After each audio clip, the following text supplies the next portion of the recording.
Hey guys, welcome back to our YouTube channel. ನಂದು Kiran blogs. ಎಲ್ಲರೂ ಹೇಗಿದ್ದೀರಾ? ಐ ಹೋಪ್ ನೀವೆಲ್ಲ ತುಂಬ ಚೆನ್ನಾಗಿದ್ದೀರಾ ಅಂತ ಭಾವಿಸ್ತಾ ಇವತ್ತಿನ ಬ್ಲಾಗ್ನ ನಾನು ಸ್ಟಾರ್ಟ್ ಮಾಡ್ತಿದ್ದೀನಿ.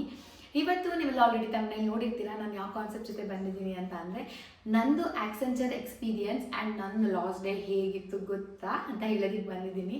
ಹೌದು, ಆಕ್ಸೆಂಚರ್ ಅಂದಿದ ತಕ್ಷಣ ನನಗೆ ತುಂಬ ಎಮೋಷನ್ ಅದು ಆ್ಯಕ್ಚುಲಿ. ಯಾಕಂದರೆ ನನ್ನ ಫಸ್ಟ್ ಜಾಬು ಸ್ಟೂಡೆಂಟಿಂದ ಕಾರ್ಪೊರೇಟ್ ವರ್ಲ್ಡ್ಗೆ ನಾನು ಎಂಟ್ರಿ ಆಗಿದ್ದು ಆಕ್ಸೆಂಚರಿಂದನೇ. ಸೊ ಅದು ನೆನೆಸ್ಕೊಂಡ್ರೆ ಸ್ವಲ್ಪ ಎಮೋಷನ್ ಅಂತ ಇವಾಗಲೂ ಅನಿಸುತ್ತೆ.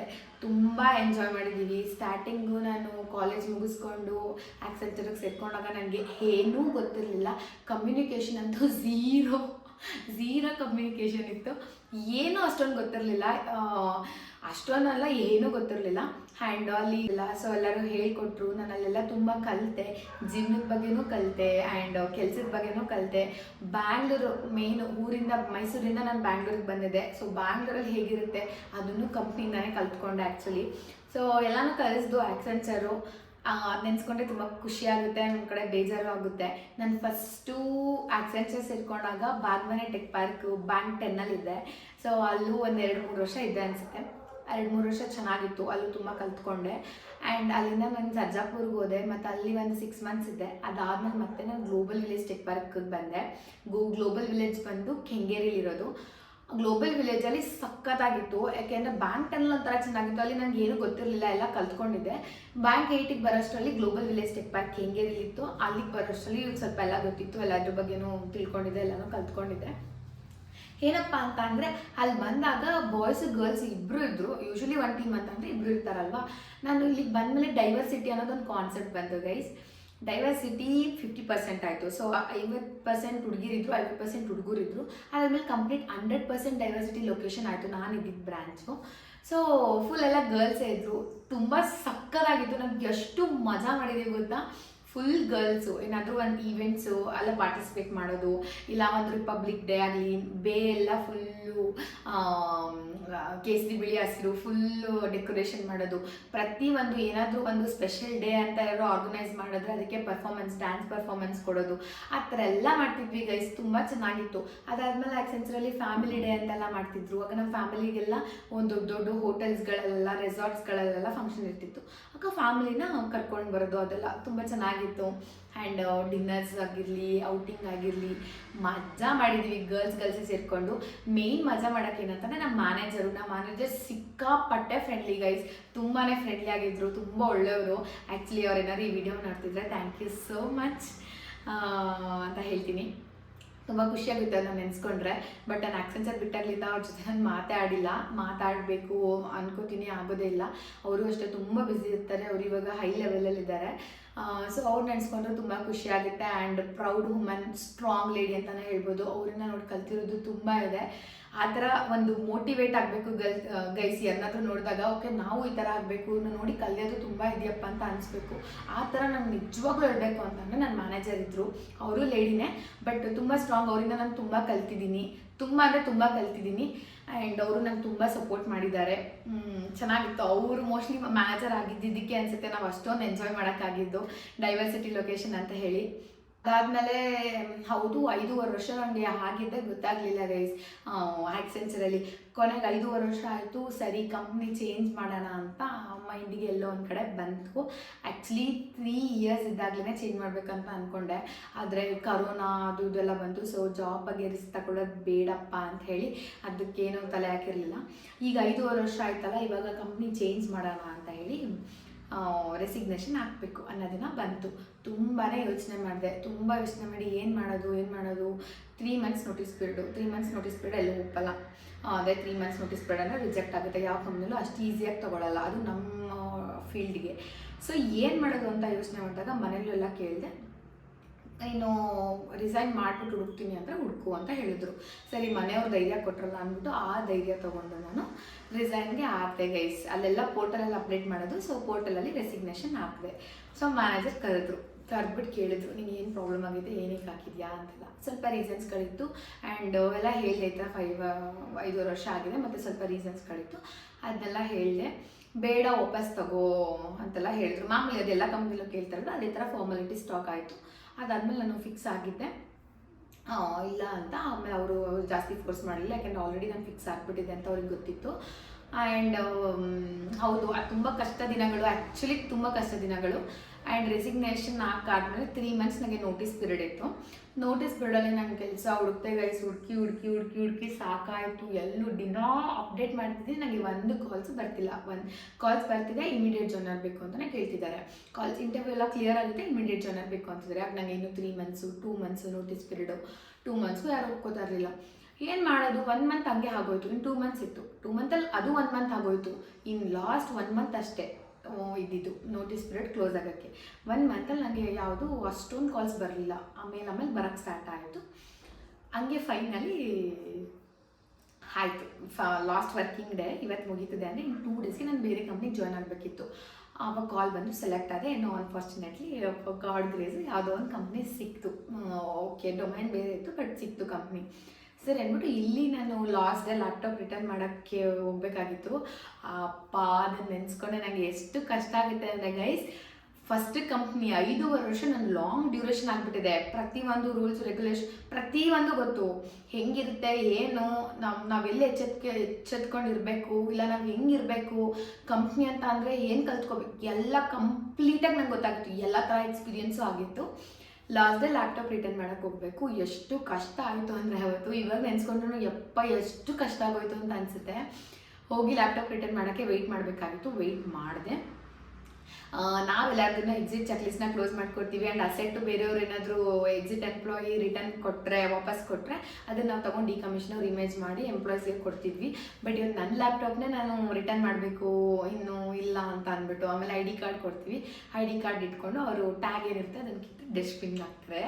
ಅದೆಲ್ಲ ಸಿಕ್ಕಾಪಟ್ಟೆ ಕಷ್ಟ ಆಯಿತು ಗೈಸ್. ನನಗೆ ಅವತ್ತು ಹೌದು ಅಂದರೆ ಬೇರೆ ಕಂಪ್ನಿಗೆ ಹೋಗ್ತೀನಿ ಅನ್ನೋ ಜೋಶಲ್ಲಿದ್ದೆ. ಆ್ಯಕ್ಚುಲಿ ಹೇಳ್ಬೇಕಂದ್ರೆ ಫೀಲ್ ಆಗ್ತಿತ್ತು, ಅಯ್ಯೋ ಈ ಕಂಪ್ನಿ ಬಿಟ್ಟು ಹೋಗ್ತಿದ್ನಲ್ಲಪ್ಪ. ಆಕ್ಸೆಂಚರ್ ಅಂತ ಅಂದರೆ ಎಷ್ಟೋ ಜನರು ಕನಸಾಗಿರುತ್ತೆ ನಿಜವಾಗ್ಲೂ ಹೇಳಬೇಕು ಅಂದರೆ.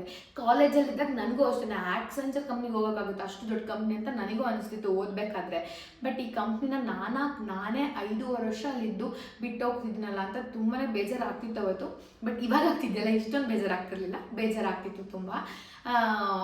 ಟ್ಯಾಗ್ನ ಎತ್ತಿ ಡಸ್ಟ್ಬಿನ್ಗೆ ಹಾಕಿದ್ರು, ಲ್ಯಾಪ್ಟಾಪ್ ಎಲ್ಲ ಇಸ್ಕೊಂಡ್ರು, ಅದೇ ಚಾರ್ಜರ್ ಇಸ್ಕೊಂಡ್ರು. ಮಾಮೂಲಿ ಹೆಡ್ಸೆಟ್ ಇತ್ತು ಅಂತ ಹೆಡ್ಸೆಟ್ಟು ಮಾಮೂಲಿ ವಾಪಸ್ ಎಲ್ಲ ರಿಟರ್ನ್ ಮಾಡಬೇಕಿತ್ತು.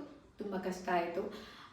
ಸೊ ಅದನ್ನು ನೆನೆಸ್ಕೊಂಡ್ರೆ ಇವಾಗಲೂ ಅಷ್ಟೇ ಗೈಸ್, ಅವ್ರಿಗೆಲ್ಲ ಬಾಯ್ ಮಾಡಿ ಸರಿ ಆಯಿತು ಎಲ್ಲ ಗುಡ್ ಬೈ ಮಾಡಿ ಬರೋದು ತುಂಬಾ ಕಷ್ಟ ಆಯಿತು.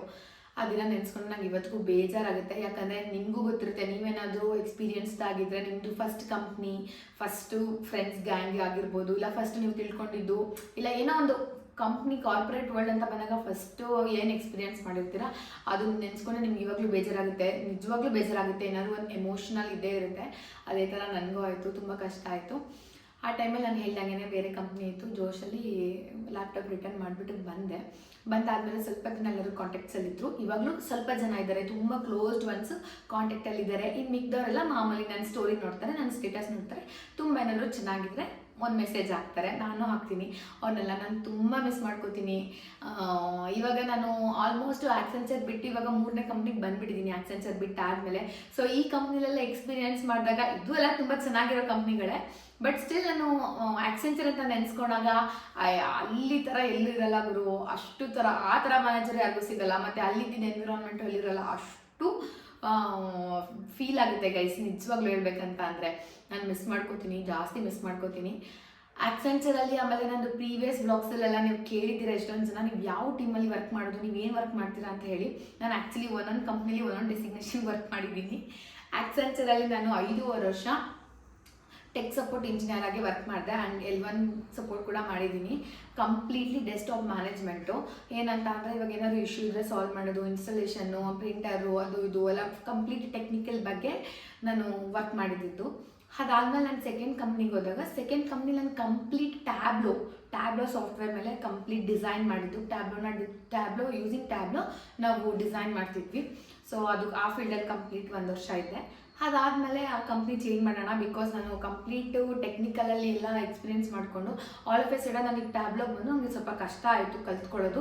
ಬಟ್ ಕಲ್ತ್ಕೊಂಡೆ, ಅದರಲ್ಲೇ ಮೂವ್ ಮಾಡೋದು ಬೇಡ ನನ್ನ ಫ್ಯೂಚರ್ನ, ಕೆರಿಯರ್ನ ಅಂತ ಹೇಳಿ ನೋಡೋಣ ಅಂದ್ಬಿಟ್ಟು ಮತ್ತೆ ಸರ್ಚ್ ಮಾಡೋಕ್ಕೆ ಸ್ಟಾರ್ಟ್ ಮಾಡಿದೆ. ನನಗೆ TCS ಕೆಲಸ ಸಿಕ್ತು. ಸೊ TCS ನಾನು ಕಂಪ್ಲೀಟ್ ಪ್ಯಾಚ್ ಮ್ಯಾನೇಜ್ಮೆಂಟ್ ಮೇಲೆ ಕೆಲಸ ಮಾಡಿದೆ. ಅದು ಕರೆಕ್ಟಾಗಿ 1 ವರ್ಷ ಆಯಿತು. ನಾನು ಎಲ್ಲೂ ಅಪ್ಲೈ ಮಾಡಿರಲಿಲ್ಲ. ಅನ್ಫಾರ್ಚುನೇಟ್ಲಿ ಲಕ್ಕಿಲಿ ನನಗೆ ಇವಾಗ ವರ್ಕ್ ಮಾಡ್ತಿದ್ದೀನಲ್ಲ ಸಿಂಚು, ಆ ಕಂಪ್ನಿಲಿ ಕೆಲಸ ಸಿಕ್ತು. ಸೊ ಇವಾಗ ನಾನು ಏನು ವರ್ಕ್ ಮಾಡ್ತಿದ್ದೀನಿ, ಆಕ್ಸೆಂಚರಲ್ಲಿ ಏನು ಎಕ್ಸ್ಪೀರಿಯನ್ಸ್ ಇತ್ತೋ ಅದ್ರ ಬಗ್ಗೆ ಇವಾಗ ನಾನು ವರ್ಕ್ ಮಾಡ್ತಿರೋದು. ಖುಷಿ ಇದೆ. ಇವಾಗ ಆ್ಯಕ್ಟಿವ್ ಡೈರೆಕ್ಟ್ರಿ ಏನಾದರೂ ನೋಡೋಕ್ಕೆ ಆ್ಯಕ್ಟಿವ್ ಡೈರೆಕ್ಟ್ರಿ ಆ ಥರ ಎಲ್ಲ ಯೂಸ್ ಮಾಡಬೇಕಾದ್ರೆ ನೆನಪಾಗುತ್ತೆ, ನಾನು ಆಕ್ಸೆಂಚರಲ್ಲಿ ಇದನ್ನು ಯೂಸ್ ಮಾಡ್ತಿದ್ದೆ, ಇದೇ ಪ್ರೊಸೀಜರ್ ಯೂಸ್ ಮಾಡ್ತಿದ್ದೆ ಅಲ್ವಾ ಅಂತ. ಬಿಕಾಸ್ ಡೊಮೈನ್ ಸೇಮ್ ಅಲ್ವಾ, ಪ್ರೊಸೀಜರ್ ಸ್ವಲ್ಪ ಬೇರೆ ಇರುತ್ತೆ, ಬಟ್ ಟೂಲ್ಸ್ ಎಲ್ಲ ಆಲ್ಮೋಸ್ಟ್ ಒಂದೇ ಥರ ಇದ್ದಾಗ ನೆನಪಾಗುತ್ತೆ. ಸೊ ನಾನು ನಿಜವಾಗ್ಲೂ ಮಿಸ್ ಮಾಡ್ಕೋತೀನಿ ಆಕ್ಸೆಂಚರ್ನ. ಆ್ಯಂಡ್ ನೀವು ಅಷ್ಟೇ ಆಕ್ಸೆಂಚರ್ ಸೇರ್ಕೊಂಡಿರ್ತೀರಾ, ನೀವೇನಾದರೂ ಫ್ರೆಷರ್ ಆಗಿ ಏನಾದರೂ ಆಕ್ಸೆಂಚರ್ ಜಾಯ್ನ್ ಆಗ್ತೀನಿ ಅಂತಂದರೆ ಸೇರ್ಕೊಳ್ಳಿ ಗೈಸ್. ಅದು ಗುಡ್ ಪ್ಲ್ಯಾಟ್ಫಾರ್ಮ್ ಅಂತಲೇ ಹೇಳ್ಬೋದು.